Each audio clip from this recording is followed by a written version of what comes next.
প্রথম চাপের তেল আপনার সামনেই তো ওই ভদ্র মহিলা নিল, ঘুরতেছে আর আস্তে আস্তে তেল পড়তেছে।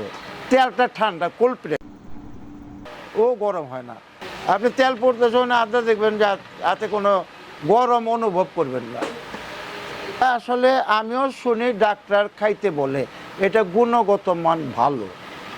এইটা এখন যারা নিতেছে অনেকে খায়, আচারে দেয়। এখন বেশি তরকারি যেটা খায় তেল লাগে বেশি, আচারের জন্য তেল লাগে বেশি।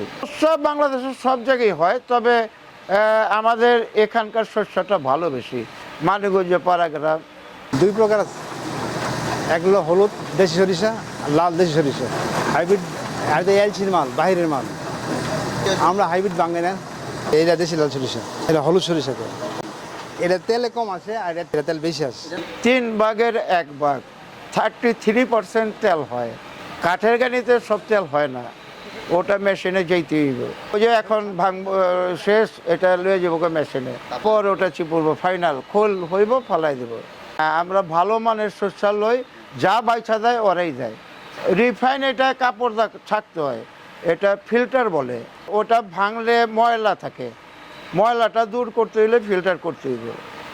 ফিল্টার না করলে তেলের মান ভালো হয় না। হ্যাঁ, ময়লা গেলে তেলটা নষ্ট হয়ে যায়। ছিল গরু ছিল, ঘোড়া ছিল, ধাক্কায় ঘুরেছে গাইনি।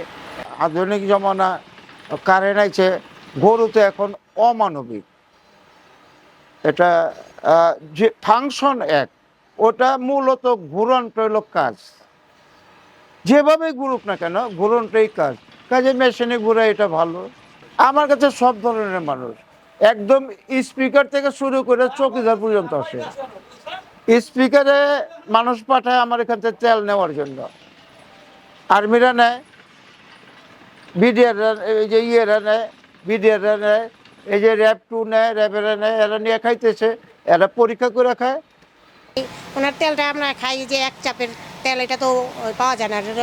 ওইখান থেকে নিতে হলে যে মেশিনেরটা নিতে হয়, মেশিনেরটা তো খাওয়াইলে হিট ইয়ে জায়গা, ওটা তো হিট হওয়া জায়গা, ওটা খোল বাইকরা ফেলে একদম চিপড়ানো। এটা তো এক চাপেরটা দেয়, এটা ডাক্তারে খাইতে বলে। আর নারিকেল তেলটা জেনে ওইটা ব্যবহার করলে চুলটা কম পড়ে। হ্যাঁ, তেলটা অনেক ভালো, আমরা ব্যবহার করতেছি প্রায় 1-1.5 বছর হলো ওনার কাছ থেকে নিয়ে। এখান থেকে এসে নিয়ে যাই আমি, ধানমন্ডি থেকে এখানে এসে নিয়ে যাই। তেলটা অনেক ভালো। ভালো দিলে বাবা মানুষ ভালো বলবেই তো। আমি মন্দ দেওয়ার চেষ্টা করি না, আমার সাধ্য মতো আমি সর্বোচ্চ জিনিস বানাই। এখানে আমার ভক্ষণটা হইল হালাল, এটাই তো ভালো, এটাই তো আমার জন্য দোয়া। আলহামদুলিল্লাহ।